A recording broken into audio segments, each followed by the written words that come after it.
right, so I would like to request everyone to please stand and open your Bibles to Ephesians chapter 1. Ephesians chapter 1. We cannot separate God from His Word. One person said, when we love the Word of God, when we love the Word, we love God. When we obey the Word, we obey God. When we follow the Word, we follow God. When we receive the Word, we receive God.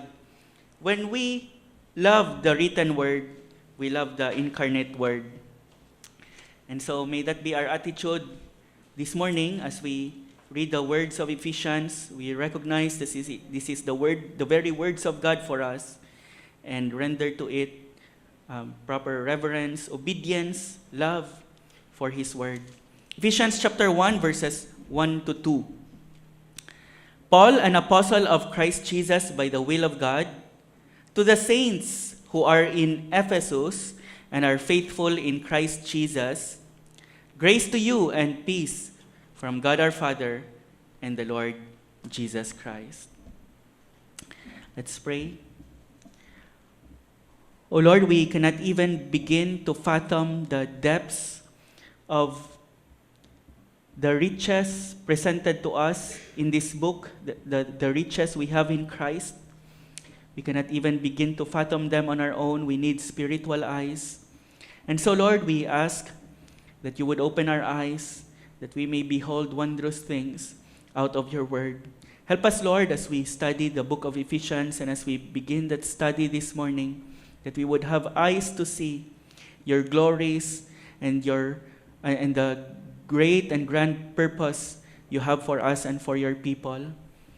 Lord, we pray that you will be with us as we study your word.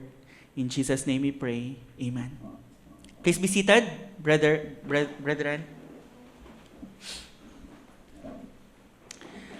Ang English poet na si Samuel Coleridge said that Ephesians is the divinest composition of man. The divinest composition of man. Another writer refers to the book of Ephesians as the Grand Canyon of Scripture. The Grand Canyon of Scripture because it is breathtakingly beautiful and apparently inexhaustible to the one who wants to take it in. Ang late preacher na si Martin Lloyd-Jones, one of the greatest preachers of the 20th century, he calls Ephesians the most sublime and the most majestic expression of the gospel. The most sublime and the most majestic expression of the gospel.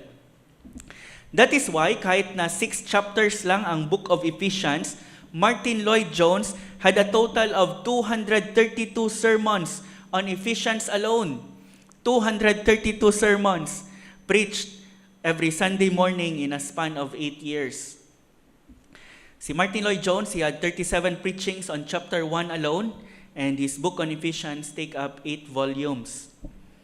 Sabi ng isang preacher, Stephen J. Cole, Ephesians is a book that contained a distillation of a lifetime of thinking and experience on spiritual matters by one of the greatest Christian leaders of all time.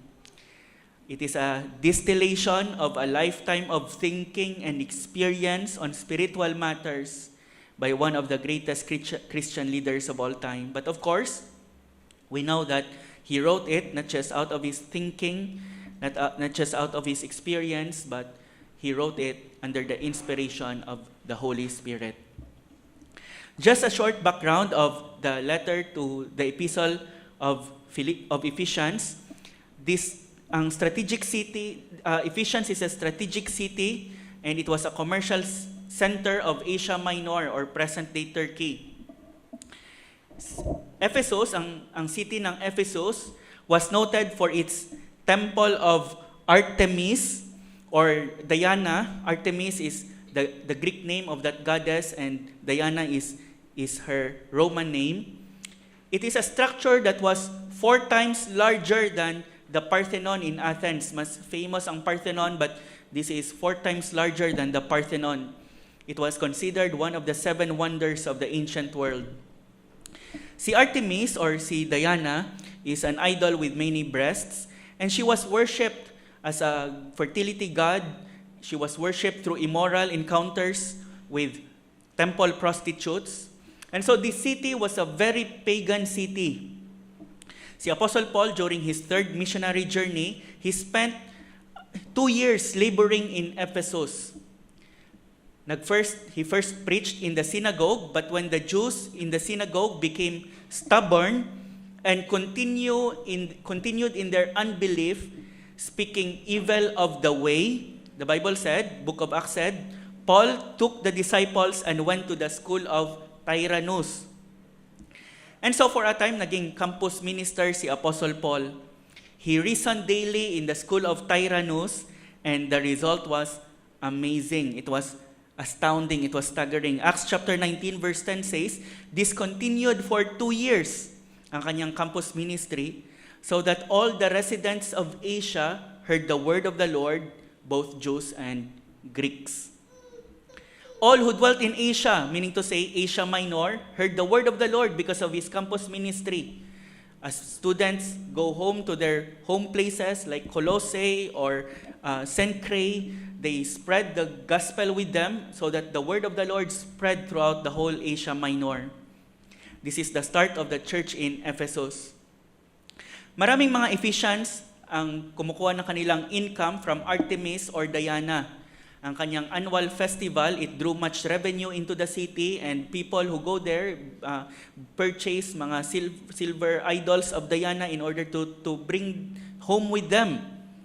But when many turned to Christ, nakita nila na ang idol nila, nakita nila na idol lang pala si Artemis, she is not a true goddess, and so they stopped buying silver shrines of Artemis. Ang nangyari, kinagalit ito ng grupo ng mga silversmiths dahil naapektuhan ang business nila, and they want someone to pay.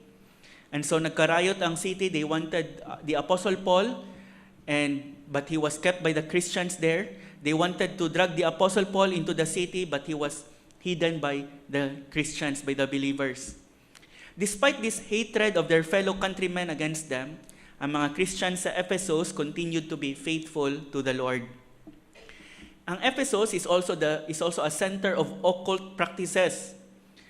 Ang mga believers who once practiced magic arts for a living, when the gospel took root sa Ephesus, ang mga new believers na ito, they showed the genuineness of their repentance by burning their books, the books that they used in their magic arts.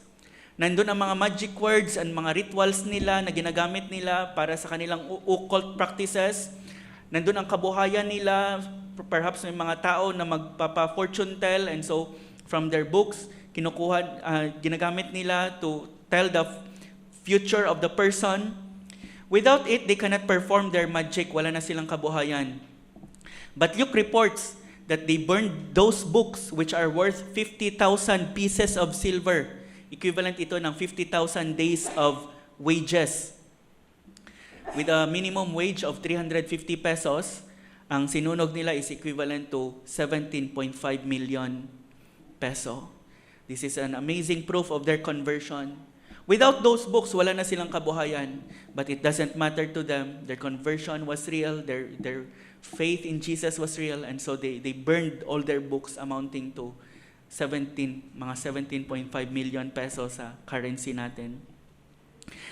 After ng riot which occurred in Acts 19, Paul left for Macedonia, but afterwards he met with the Ephesian elders while on his way to Jerusalem.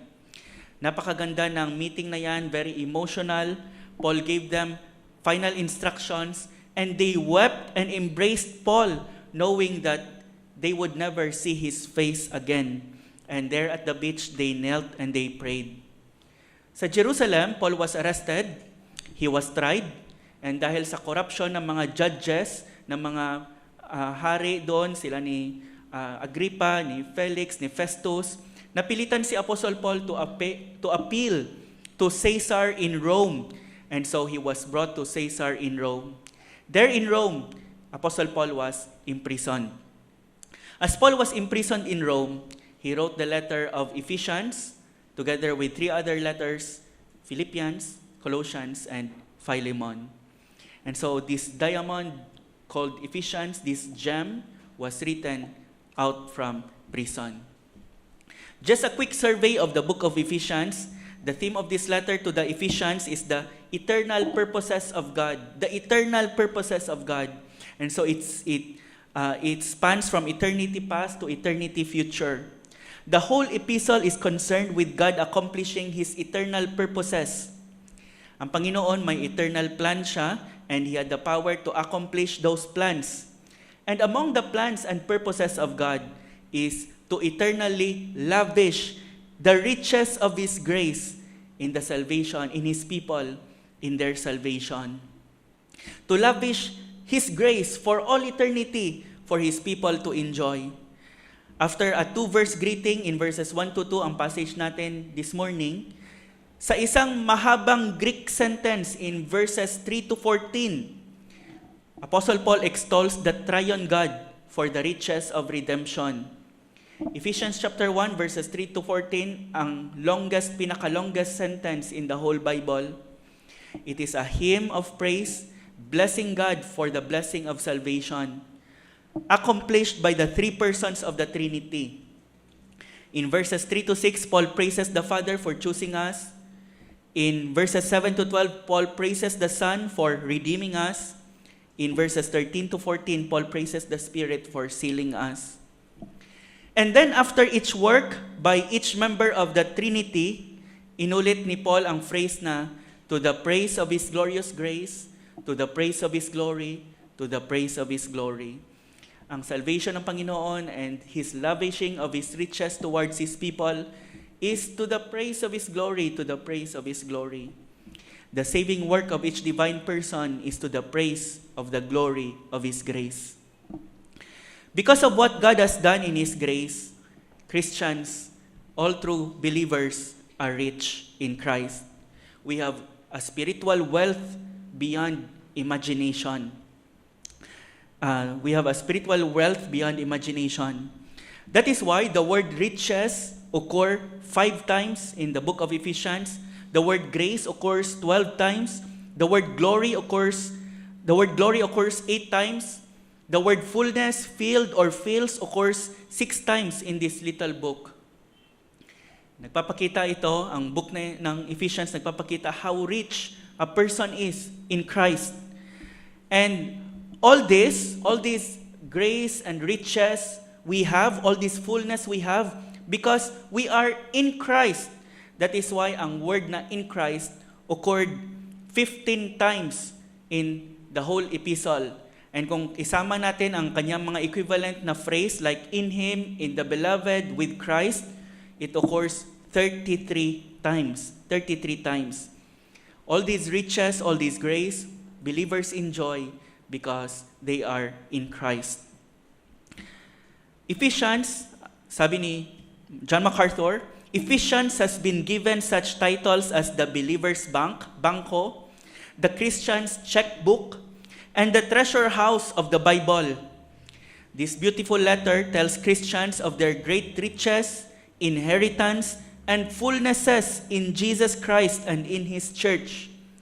It tells them what they possess and how they can claim and enjoy their possessions. Maraming mga Christians, they live in poverty because they are ignorant of the riches in Christ. Not physical riches, as we will later on see next week. These are spiritual riches. These truths are so profoundly important and deep. At dahil ang depths ng truths na ito ay mahirap ma-fathom with our unaided mind, twice Paul prays for God to give supernatural understanding and strength that we may understand these glorious truths in the book of Ephesians. Nagpray si Apostle Paul na ma-realize natin kung sino talaga tayo kay Kristo. Nagpray si Apostle Paul that God would open our eyes to see our wealth and privileges as God's children. Because if we do, it will affect our thoughts, our speech, and our behavior. Unlike sa mga ibang epistles ni Apostle Paul, ang Book of Ephesians ay hindi isinulat para i-correct ang isang specific error sa isang local church, but rather to prevent problems in the church by encouraging the believers of Christ to mature in Him, considering their great riches and privileges in the Lord Jesus Christ. The book of Ephesians was written to make believers more aware of their position and privileges in Christ because this is the basis for their practice in every sphere of their lives, whether sa bahay or sa workplace or sa community. Kumbaga, once ma-realize mo ang position and privileges mo in Christ, you will live differently. You will conduct yourself differently. Your belief will follow your behavior. Kung isa kang prince in a palace, you would not live like the rascals in the streets. You will behave differently. That is why the book of Ephesians falls into two halves. Merong 6 chapters ang Ephesians, and the division occurs right through the middle. The first half is chapters 1 to 3, and the second half is the last 3 chapters, chapters 4 to 6. The first half is theological, while the second half is practical. The first half deals with Christian doctrine, while the second half deals with Christian duty. The first half deals with our conversion, the second half deals with our consecration. The first half deals with our creed, the second half deals with our conduct. The first half deals with our privileges as a Christian, the second half deals with our practice as a Christian. The first half deals with our wealth in Christ, while the second half deals with our walk in Christ. You see, our beliefs should affect our behavior. Our creed should affect our conduct. Our doctrine should affect our deeds. Nung tinanggap ng mga Christians sa Ephesus si Kristo, anong ginawa nila? They realized their riches in Christ, and so sinunog nila ang kanilang mga pangkabuhayan, ang kanilang books on magic arts that is worth several millions. They don't care because they are rich in Christ. If you are a true Christian, you are rich. The poorest Christian is infinitely richer than the richest unbeliever because his riches are eternal and his riches cannot be taken away from him. And a grasp of the Christian's wealth leads to a right Christian walk. Right belief results in right behavior. And so ang first half of Ephesians lists the believer's privileges, his predestination, his adoption, his redemption, his inheritance, his power, life, grace, his citizenship, and the love of Christ which he possesses. Walang command sa chapters 1 to 3.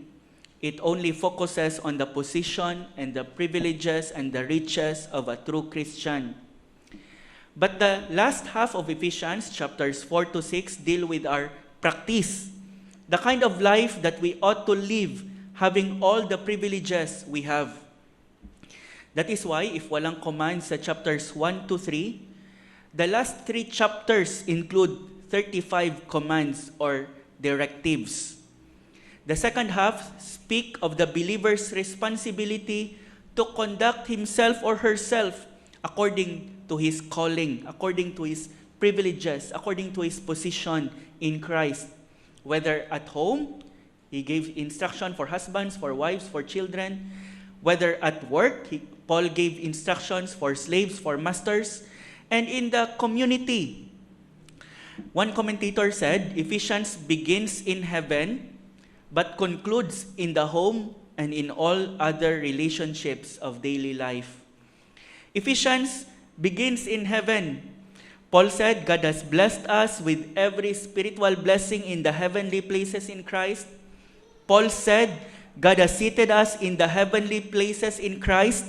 And so it began in heaven, but then he concludes in the home and in the workplace and in all other relationships of daily life.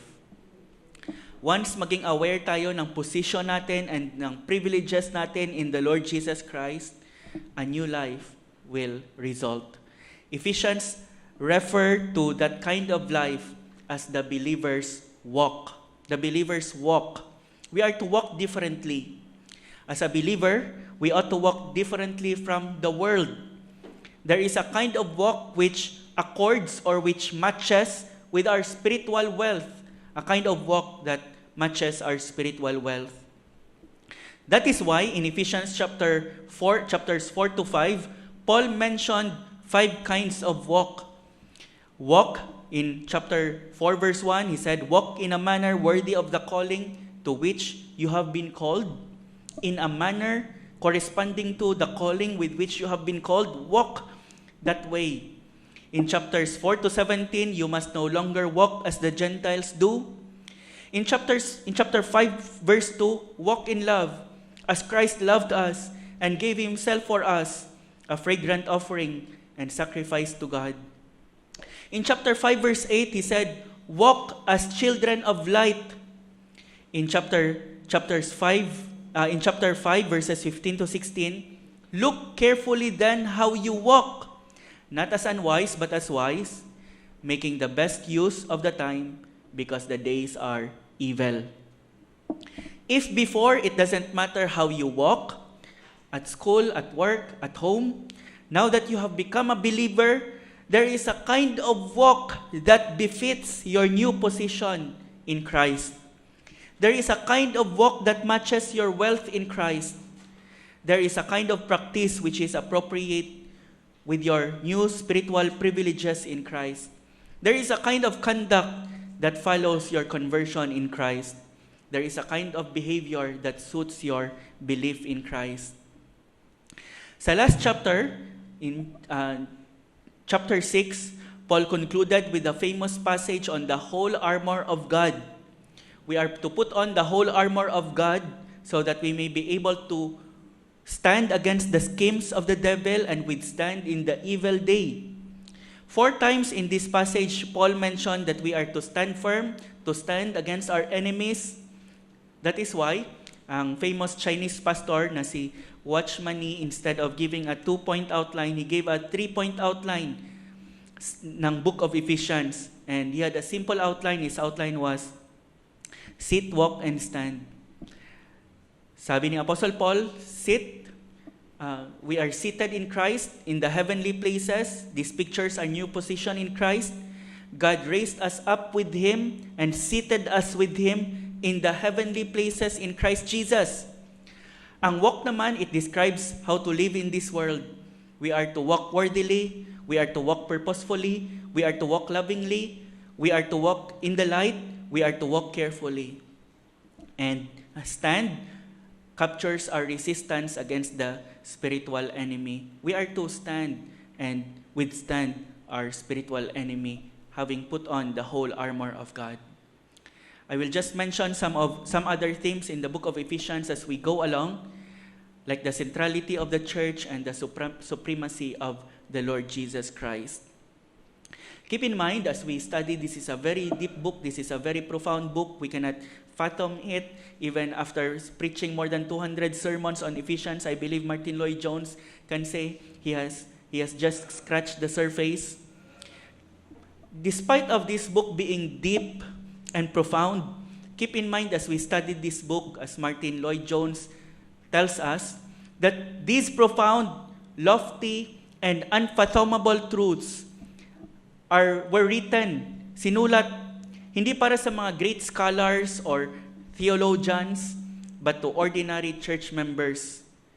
Many of them are slaves. Most of them were Gentiles from formerly pagan, idolatrous background with no knowledge whatsoever of the living and true God. And yet si Apostle Paul, sinulat ang profound na letter na ito para sa kanila. It was to ordinary Christians just like you and me, from pagan background, from very poor background. Some of them, Paul addressed the slaves in Ephesus. Some of them were slaves. No read, no write. They just hear the book of Ephesians, and Paul expects them to understand his letter with the aid, of course, of the Holy Spirit. And so we cannot say that we cannot understand this book in its depth. If these Christians can understand the book of Ephesians with the same Holy Spirit aiding them, aiding us, we are able to understand this book and live lives that are consistent with who we are in the Lord Jesus Christ. With that as a general overview and background, let's spend the rest of our time on the introduction given by the Apostle Paul. Sabi ni Apostle Paul, Paul, an apostle of Christ Jesus by the will of God, to the saints who are in Ephesus and are faithful in Christ Jesus, grace to you and peace from God our Father and the Lord Jesus Christ. This is what we will be looking at this morning. And the first that we can see sa passage natin is the author. The author is the Apostle Paul. Bago siya sinave ng Panginoon, Paul, an apostle of Christ Jesus, by the will of God. Bago siya sinave ng Panginoon, he is better known, he is more known as Saul. He was a Jew from the tribe of Benjamin, and probably kinuha ang pangalan niya from the greatest figure, one of the greatest figure from the tribe of Benjamin, the first king of Israel, King Saul. Paul was trained as a Pharisee under the famous Rabbi Gamaliel. Naging ambisyon ba niya na maging apostle ni Jesus Christ? Yan yung pangarap niya talaga sa buhay, maging apostolo ni Kristo? The big answer is no. In fact, he said he was an apostle by the will of God, not by will of man, much less by his own will. If free will niya lang ang at work, there would have been no way for him to become an apostle of Christ. He was an apostle by the will of God. It was never his will na maging apostol ni Kristo dahil kinamumuhian niya si Kristo at ang mga tagasunod ni Kristo. In fact, ang pinakaambisyon niya sa buhay ay hindi maging apostol ni Kristo, kundi puksain, ubusin ang mga tagasunod ni Kristo. He heartily approved and assisted when the Jewish leaders stoned to death the first Christian martyr known in the Bible, Stephen. Nandun si Apostle Paul approving of their heinous act. Hindi pa siya nakontento.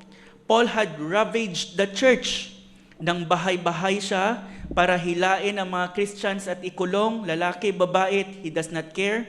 It doesn't matter to him. All of them, so long as mapuksa niya, put to an end niya ang religion, ang new religion na ito. As he was on his way to Damascus in order to bring any Christians from that city bound to Jerusalem, may ginawa ang Panginoon. He sovereignly intervened in Paul's life. He stopped Paul in his tracks. A bright light shone from heaven and suddenly blinded him. He fell to the ground and heard the Lord Jesus Christ say in Acts chapter 9 verse 4, Saul, Saul, why are you persecuting me? Interestingly, Paul persecuted the Christians, but Jesus Christ said, it was me you persecute. When something is done to the believers, to the Christians, Jesus Christ takes it personally. It is done to him. Saul, Saul, why are you persecuting me? When Paul responded, Lord, who are you? The Lord said, I am Jesus, whom you are persecuting. But get up and enter the city, and it will be told you what you must do. God has been in pursuit of this man.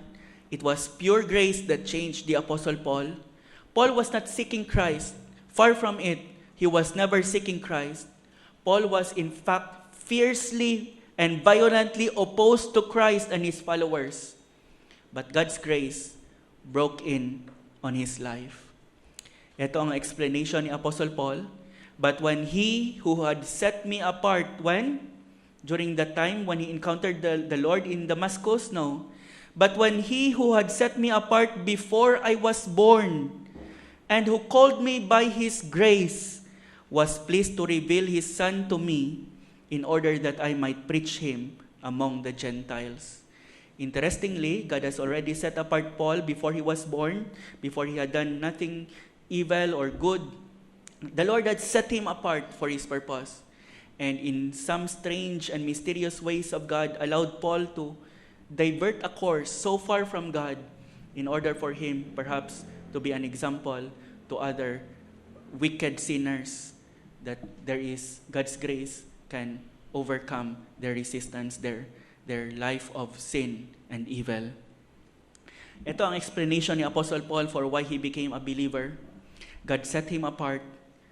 God set him apart. Like all believers, God set him apart before he was born, not because of any good in him, but because God wants to display His grace in the life of this wicked person.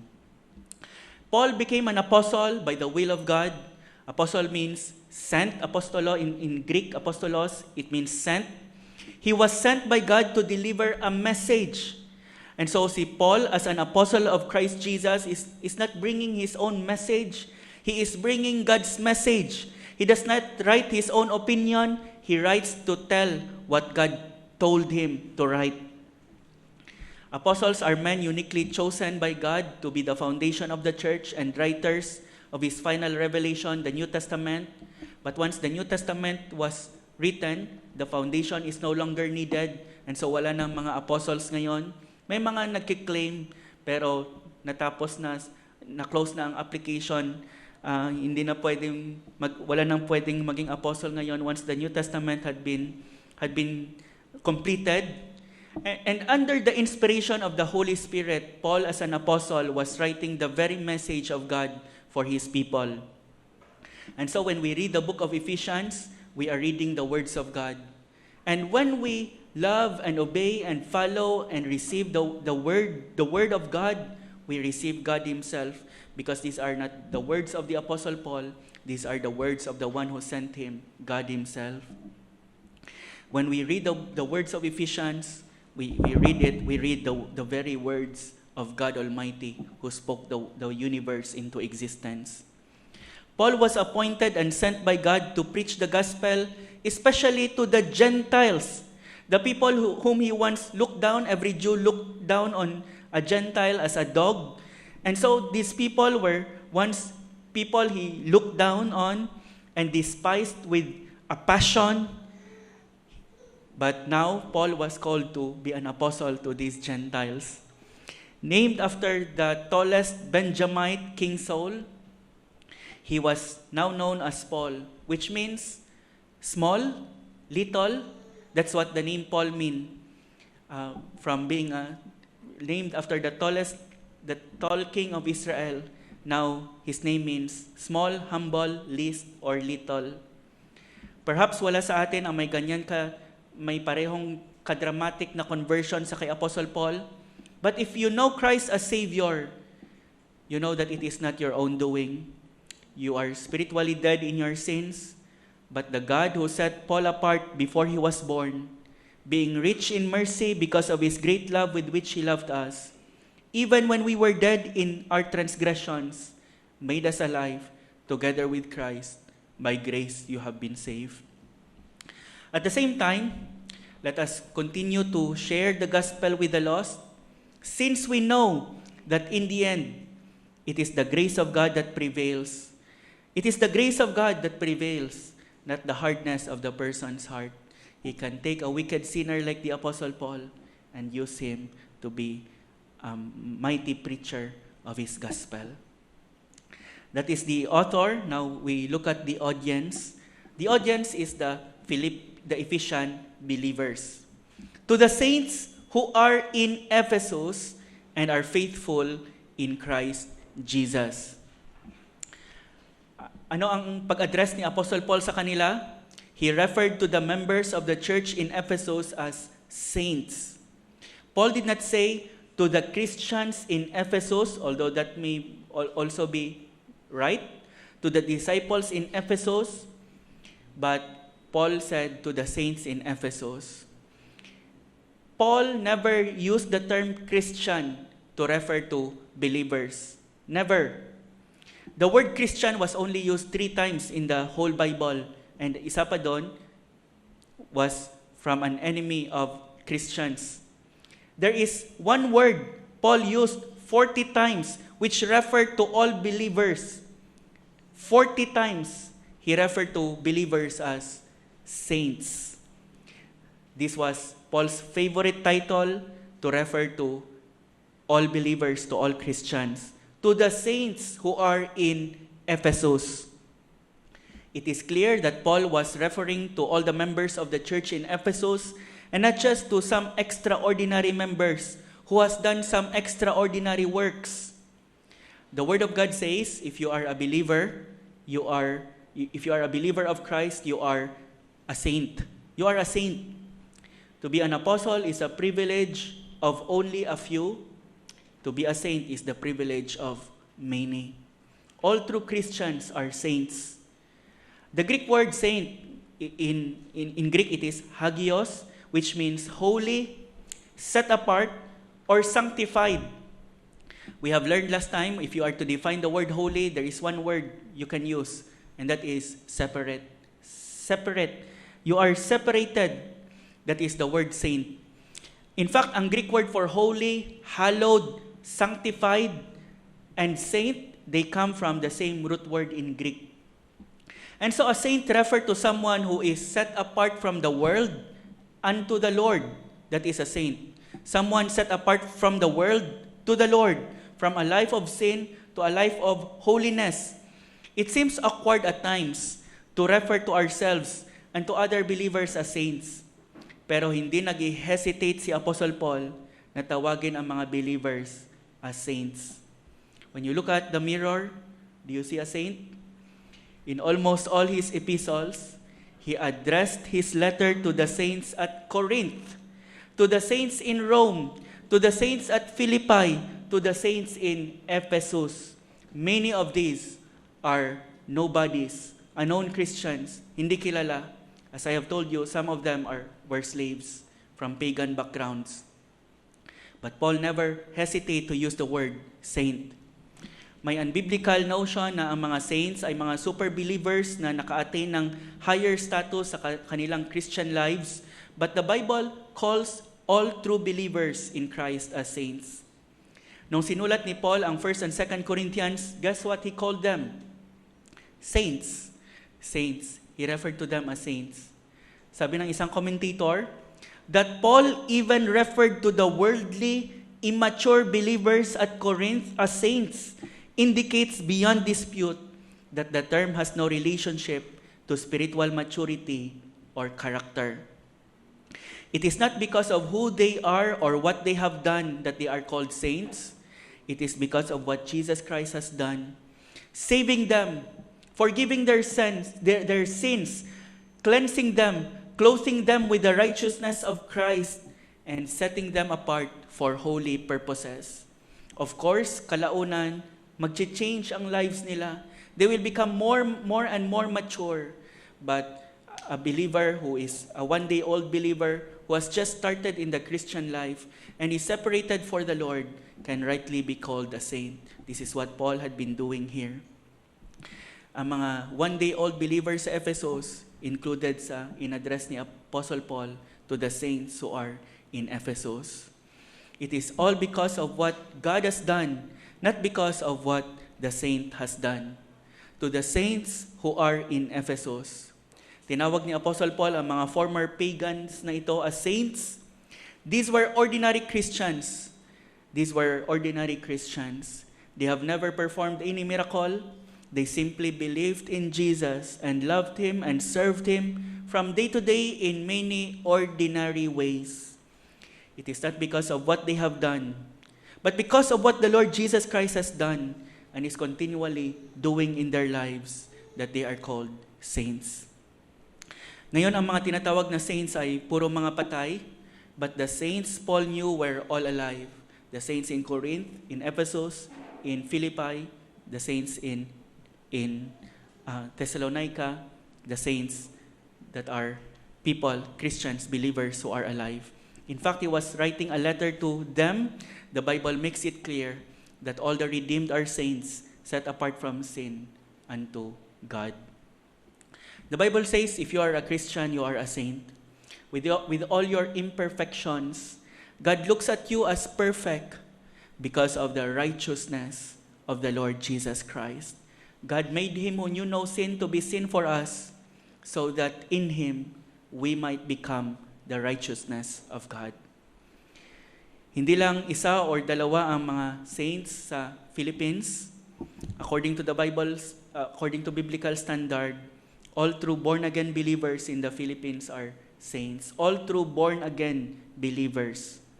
The person sitting on your right and on your left, if he or she is a believer, she is a saint. And if you are a believer of Christ, so are you. They are far from perfect, but if they are saved, they are growing in their love for the Lord. They have been cleansed and forgiven and set apart for holy purposes. If you are a Christian, you are God's saint. This is one of your highest privilege as a Christian. Probably, pag tumingin ka sa life mo, makakasabi ka na mas bagay ang sinner na title sa akin kesa sa saint. Yan din probably ang feeling ng karamihan sa church sa Ephesus when they have heard this. To the saints in Ephesus, or sa Philippi, or sa Corinth, especially sa Corinth. But God looks at them as saints. Imperfect saints to be sure, but a saint nevertheless. Si Martin Luther, he coined a word which is to express a concept he found in the scriptures. It is simul justus et peccator. Simul, from where we get the word simultaneous. Justus, from where we get the word just. And peccator, from where we get the word peccadillo or little sins. It means sinner and just at the same time. Sinner and just at the same time. When you look at your life, you are a sinner, you feel rotten. But when you have trusted the Lord Jesus Christ and He has become your righteousness, God looks at you with the righteousness of Jesus Christ. And so you can be considered a sinner and a saint at the same time. Probably you are sick of the sins in your life. Be encouraged to fight, my dear brothers and sisters. If you come to God at the end of the day full of failures, as a Christian, you can still come to God as His saint. You can still come to God as His saint. You can still come to God accepted because of what the Lord Jesus Christ has done for you. You are fighting from victory, not for victory. You are a justified sinner. And so learn the secret of what John Piper calls the secret of gutsy guilt. Yung nagkasala ka sa Panginoon and hindi ka na sana gusto lumapit sa Kanya kasi nahihiya ka, nagkasala ka sa Kanya, pero lapit ka pa rin sa Kanya with a kind of gutsy guilt dahil alam mo that you are forever accepted in the Beloved. With a kind of broken-hearted joy that you are broken-hearted because of your sins, but at the same time joyful that you are accepted. Maybe some of you struggle with some guilt in the past na hindi mo ma-erase.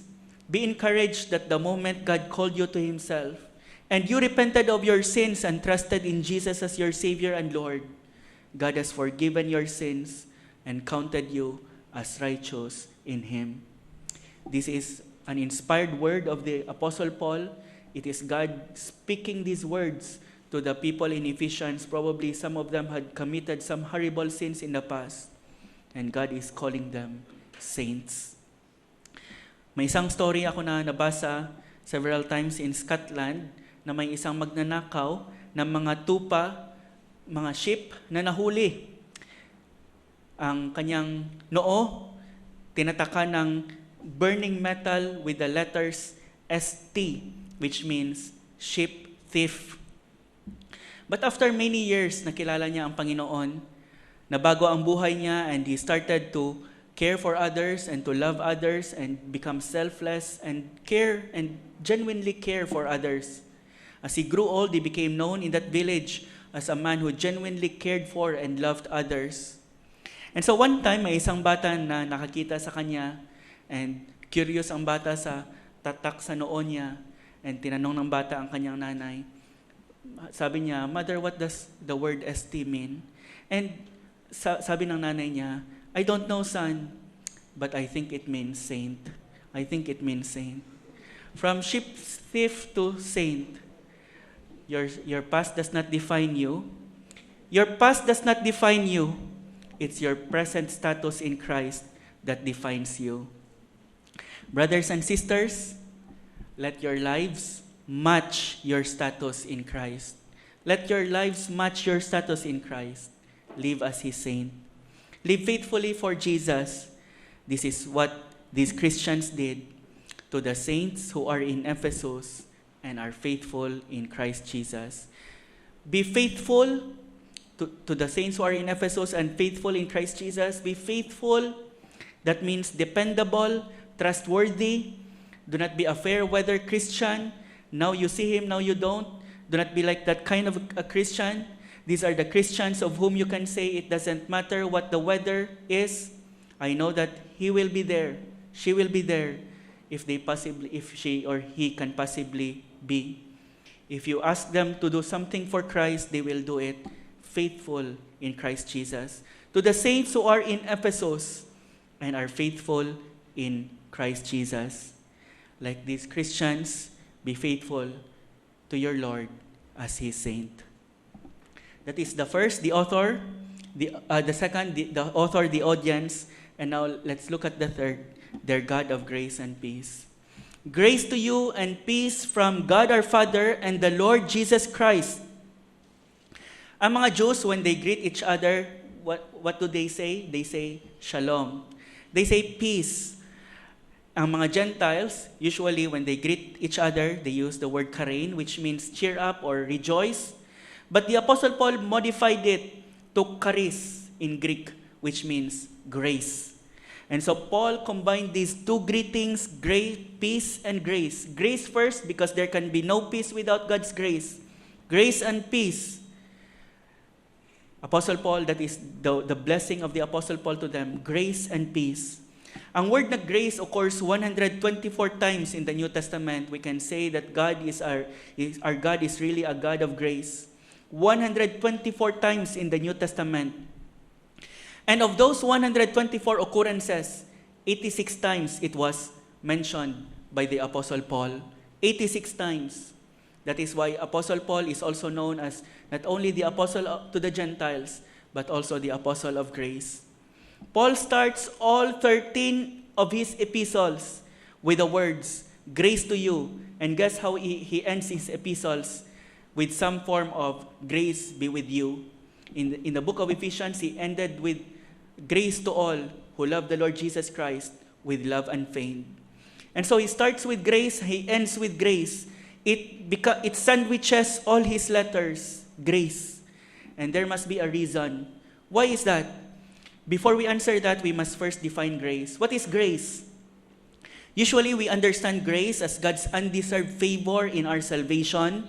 That is gloriously true. Ephesians 2 verses 8 to 9 says, For by grace you have been saved. Past tense. For by grace you have been saved through faith. This is not of yourselves, it is the gift of God, not of works, lest any man should boast. But these Ephesian Christians are believers already.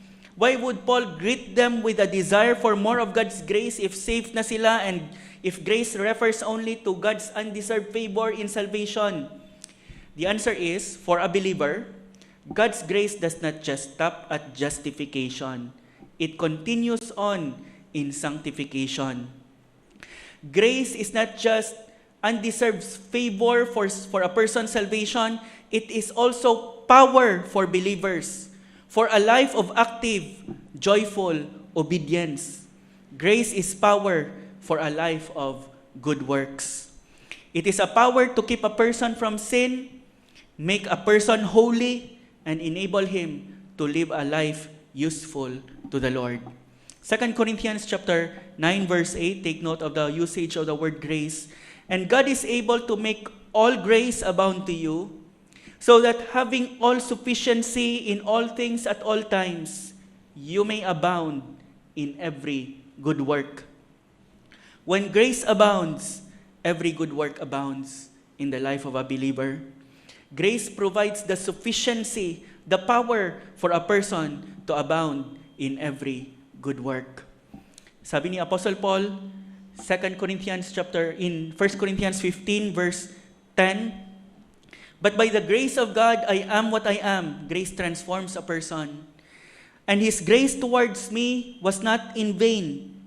On the contrary, I worked harder than any of them. Though it was not I, but the grace of God that is with me. If grace is present in your life, You will abound in good works as a believer, as a Christian, as a saved person. I worked harder than any of them.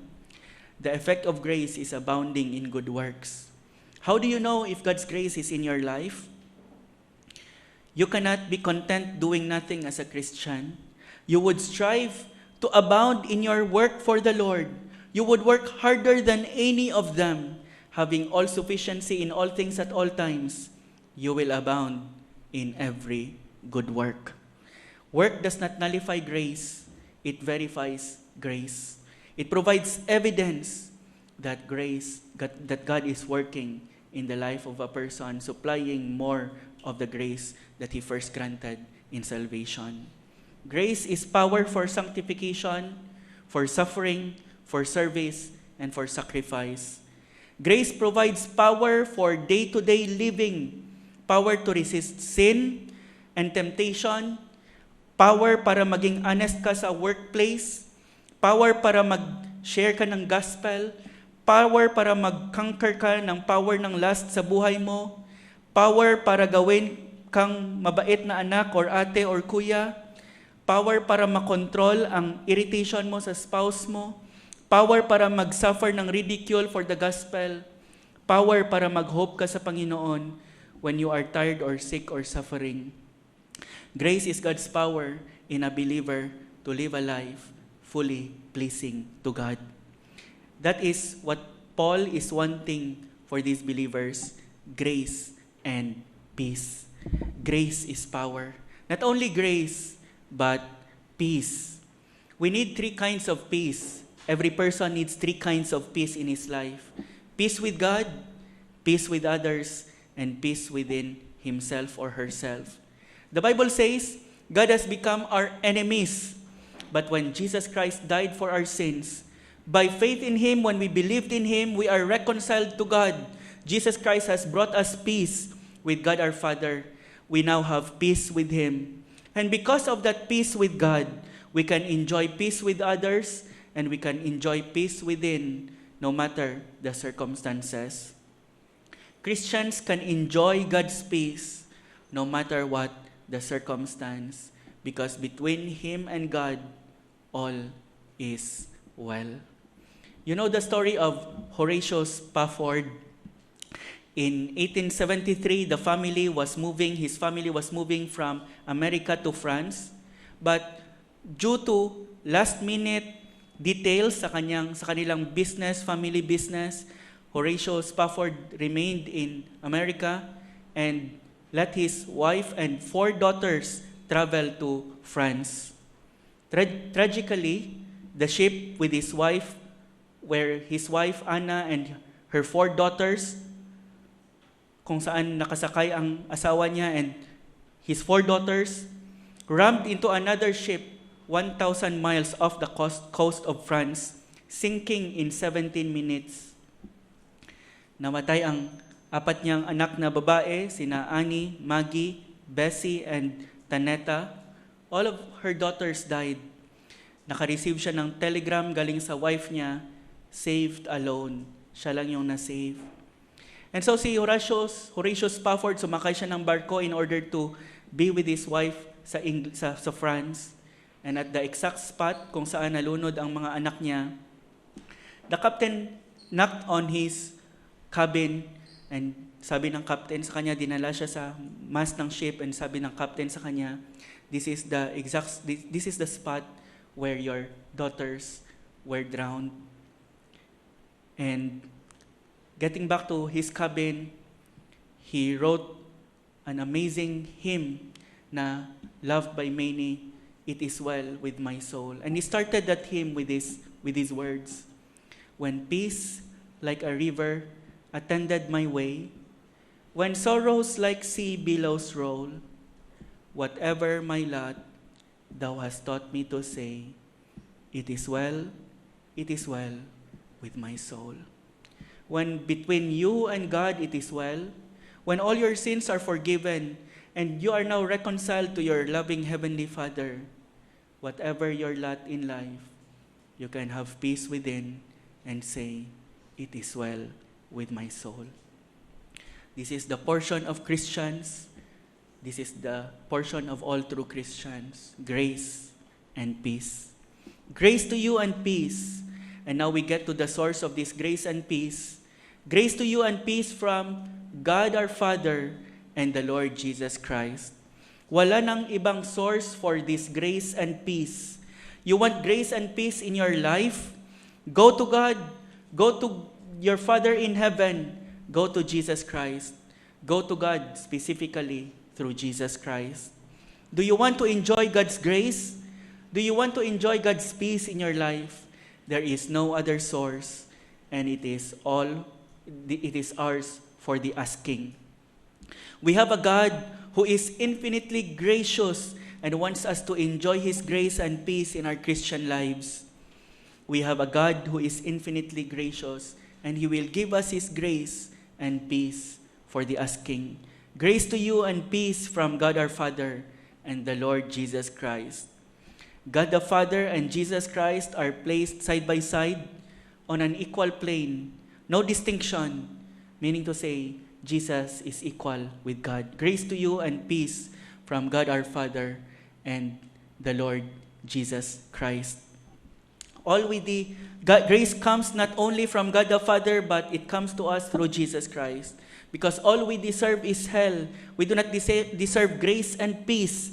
We deserve God's judgment and condemnation, not God's grace and peace. But the Bible says, Jesus bore our judgment and condemnation. The chastisement for our peace was upon Him, and by His wounds we are healed. And so there is nothing now for us but grace and peace. No more judgment, no more condemnation for a true child of God. Do you want grace and peace to abound in your lives? Go to God through Jesus Christ. Grace and peace from God our Father and the Lord Jesus Christ. Hindi ito mga throwaway words ni Apostle Paul, just like when we say sometimes, God bless you. It's like a wish, or sometimes we say it out of habit. But Paul really desires, as an inspired writer, God really desires for His people to experience grace and peace, and it comes to them through the letter of Paul. Although it was addressed to the Ephesians, it was a prayer, Lord, let your grace and peace be with these Ephesian believers. As they read the letter, let your grace and peace flow into their lives. And so we find grace and peace in our lives. We experience grace and peace in our lives through a means, and it is through the written Word of God. Immerse yourself in the Word of God. It is through the letter that Paul prayed for grace and peace to come. And so as we study the book of Ephesians, let's pray, Lord, as you have supplied grace and peace to the Ephesian believers, when they first read the letter and reread it again and again and again, supply the same grace to us. Grace to you, GCBC. Saints in GCBC, grace to you and peace. Have you experienced this grace and peace in your life?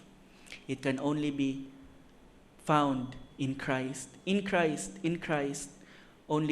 There are only two kinds of people in this world. Those who are in Christ and those who are out of Christ, outside of Christ. And if Christ is not in your life and you are not in Christ, you can never experience this grace and peace. But why not come to the Lord Jesus Christ? Why reject this offer of grace and peace to be yours for all eternity? By rejecting your sins, coming to Christ, laying down your arms, surrendering to Him as your Lord and Savior, and you will experience this grace and this peace. Let's pray. Oh Lord, we thank you for these wonderful truths that we have studied sa opening 2 verses of the book of Ephesians. Help us, O Lord, to see ourselves rightly before you as your saints, as your called out ones, as people whom you have separated and sanctified for your holy purpose, so that our lives will match our calling. Lord, I pray that you will grant grace and peace to flow to your people, especially, Lord, as we study your words, and especially as we study this letter of Paul to the Ephesians. Thank you once again, Lord, for your grace and your mercy sa mga lives namin, your grace in our salvation. Let it continue to flow in our lives as you continue to sanctify us so that we may display your glory and your worth in our lives. In your name, Lord Jesus, we pray. Amen.